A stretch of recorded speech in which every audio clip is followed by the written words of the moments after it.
नमस्कार दोस्तों, आज की इस वीडियो में हम लोग बात करने वाले भारतीय इतिहास के सबसे दर्दनाक घटना यानी 13 अप्रैल सन 1919 ईस्वी।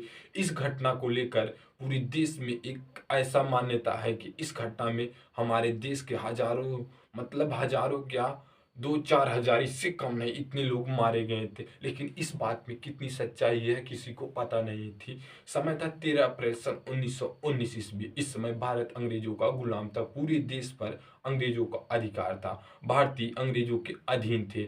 13 अप्रैल सन 1919 ईस्वी को इस दिन बैसाखी का मेला था और स्थान था पंजाब का अमृतसर और जलियांवाला बाग। यानी इस मेले में सब लोग, कुछ लोग मेला देखने के बहाने आए थे तो कुछ लोग बाजार के बहाने आए थे तो कुछ लोग उस समय लागू हुए रॉलेट एक्ट के विरोध में आए थे, लेकिन शांतिपूर्वक।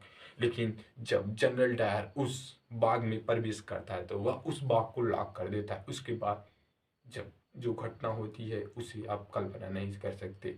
उस गेट को लॉक करवाने के बाद उस पूरी भीड़ पर, जो निहत्थी भीड़ भी थी, उस पे उसने अंधाधुंध गोलियां चलाने का आदेश दिया।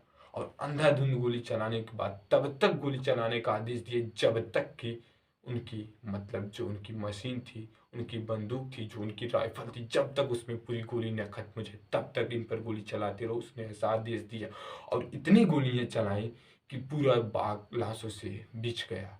और वहां पर उस बाग में एक कुआं भी था, वह कुआं लाशों से भर गया। लेकिन उन्होंने गोलियां चलाना बंद नहीं की जब तक कि उनकी पूरी गोलियां ही खत्म नहीं हुई। उन लोगों ने गोलियां चलाना बंद ही नहीं किया। यह भारतीय इतिहास की एक ऐसी घटना थी जो कि पूरी भारत के इतिहास को बदल दी थी। इसी घटना के बाद हमारे देश के सबसे महान नेता महात्मा गांधी जी ने यह निर्णय लिया और यह ठान लिया कि अंग्रेजों से कभी प्रेम पूर्वक देश को आजाद नहीं किया जा सकता। तब उन्होंने असहयोग आंदोलन चलाने का निर्णय लिया। उसके बाद हमारे भारतीय इतिहास के और हमारे जनगण मनगढ़ के लेखक रविन्द्रनाथ टैगोर, उस समय वो पश्चिम बंगाल के एक महान साहित्यिक थे और उन्होंने उन्हें एक अंग्रेजों ने उपाधि दी थी। उस उपाधि का नाम था नाइटहुड। उन्होंने यह निर्णय लिया कि इनकी उपाधि, इनका सम्मान हमें कुछ नहीं चाहिए। ये लोग हमारे लोगों का इज्जत नहीं कर रहे हैं, इसलिए उन्होंने अपने नाइटहुड की उपाधि को भी त्याग दिया। जब उन्होंने इस उपाधि को त्यागा, जब यह बात पूरे देश में फैली, विदेशों में फैली, तो अंग्रेजों की इतनी शर्मनाक पूर्वक बेइज्जती हुई। लेकिन फिर भी उन्हें कोई फर्क नहीं पड़ा।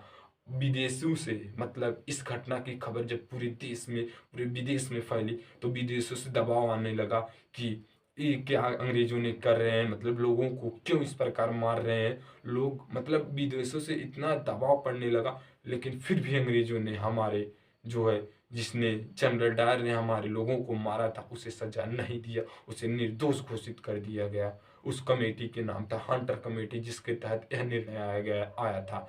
लेकिन उन्होंने उन्हें सजा नहीं दी। इसलिए हमें कभी भी उन शहीदों की कुर्बानी को नहीं भूलना चाहिए। तो दोस्तों, जय हिंद, जय भारत।